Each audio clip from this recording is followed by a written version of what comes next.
A partir de agora, Hora da Notícia.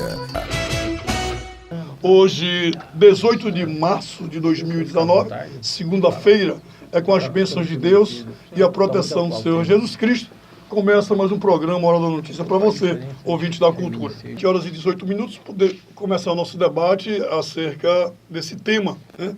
Na última semana, o Supremo Tribunal Federal se reuniu e, apertado, o doutor Alberto Maranhão, por exatamente 6-5, empatou, e aí o Toffoli, presidente do Supremo Tribunal, desempatou, exatamente encaminhando as decisões que seria do Lava Jato para a Justiça Eleitoral. Como o senhor vê essa questão? Porque nós temos hoje no Congresso Nacional mais de 500 deputados representando o Brasil.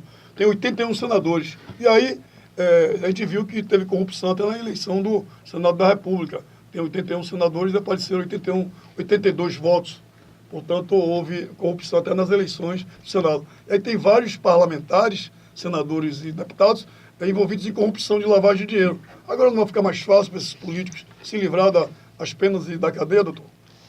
Pois bem, Malta, é o seguinte, a forma que está sendo passada, né, as informações, as notícias como vem sendo passada, deixa a população um pouco em alerta, né?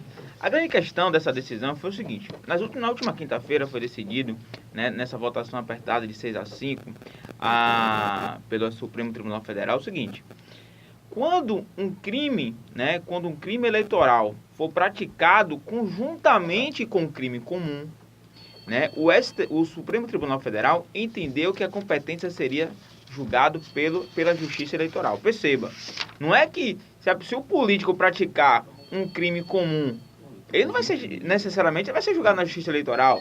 A grande questão é, ele só será julgado na Justiça Eleitoral, com base nessa decisão do Supremo Tribunal Federal, se ele praticar um crime eleitoral junto com um crime comum. Aí sim ele será julgado na Justiça Eleitoral com base nessa decisão do Supremo Tribunal Federal. Perceba que se ele praticar um crime comum, o fato de ele ser político não quer dizer que ele vai ser julgado na Justiça Eleitoral, certo? Perceba que para ele ser julgado agora com essa decisão do Supremo Tribunal Federal na Justiça Eleitoral, ele tem que praticar um crime comum e um crime eleitoral, beleza? É isso que é preciso deixar a população ciente, porque como vem sendo passada a questão de que a Lava Jato vai acabar, não é bem dessa forma, né? Não é bem dessa forma que a Lava Jato vai acabar, e outras operações e outras investigações. A grande questão, a meu ver, que é preciso que é salutar, é a questão da estrutura da Justiça Eleitoral, certo? Tendo em vista que a Justiça Eleitoral, os julgadores, né, os juízes de primeiro grau, exercem aquele momento ali, aquela jurisdição, né? Muitas vezes, por mais que ele seja juiz, muitas vezes não tem aquela especialidade como juiz criminal, né? Por mais que ele saiba de direito criminal, até porque na hora de passar no concurso ele estudou estudou o direito penal, essa matéria, mas muitas vezes você não tem muita... você estuda, mas não tem aquele estudo profundo da matéria, né? E também o próprio Tribunal Regional Eleitoral, os tribunais regionais eleitorais, a estrutura de julgadores é menor que um tribunal regional federal, um tribunal de justiça do Estado, certo? Então a grande questão é a estrutura de funcionários e tudo mais, certo? Pois é, Malton, ontem eu tive com o nosso deputado estadual Niltinho, com o nosso deputado federal Cacá Leão, na grande festa no Alto do Cabrito, a festa chamada As Cabritas. Fomos lá prestigiar nossos amigos, foi uma festa maravilhosa, foi um prazer estar com o pessoal lá e muito cheia, muita gente. Estou com o Tito falando aqui, realmente foi, cada ano que passa a festa vai crescendo, né? Era uma coisa pequena, se eu não me engano, teve 12 blocos. La Fúria tocou ontem lá, foi um evento muito bom. Um abraço para o Niltinho, para Cacá Leão. E o pessoal do subúrbio ferroviário. 7 horas e 56 minutos, a gente poderia fazer uma avaliação rápida aqui, no final do programa, acerca de qual é o interesse que o americano tem com os brasileiros. Ora, qual é o interesse que o americano tem com os brasileiros? O Bolsonaro já liberou, já franqueou a entrada dos americanos aqui no Brasil.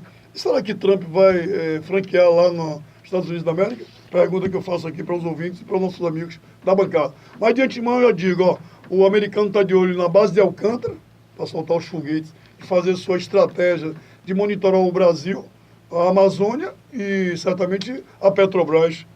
Pois é, Mota, é o que você falou. O Jair Bolsonaro liberou o visto dos americanos para entrar no Brasil. E nós brasileiros, para poder ir para os Estados Unidos, é toda uma burocracia, aquela entrevista que tem que ser feita. Volta do aeroporto. Volta do aeroporto, é um desgaste e sem contrapartida nenhuma. Agora a gente se pergunta, né? O cara, como o doutor falou, que abre as pernas e a gente não tem... No bom sentido. No bom sentido, entendeu? E não tem contrapartida.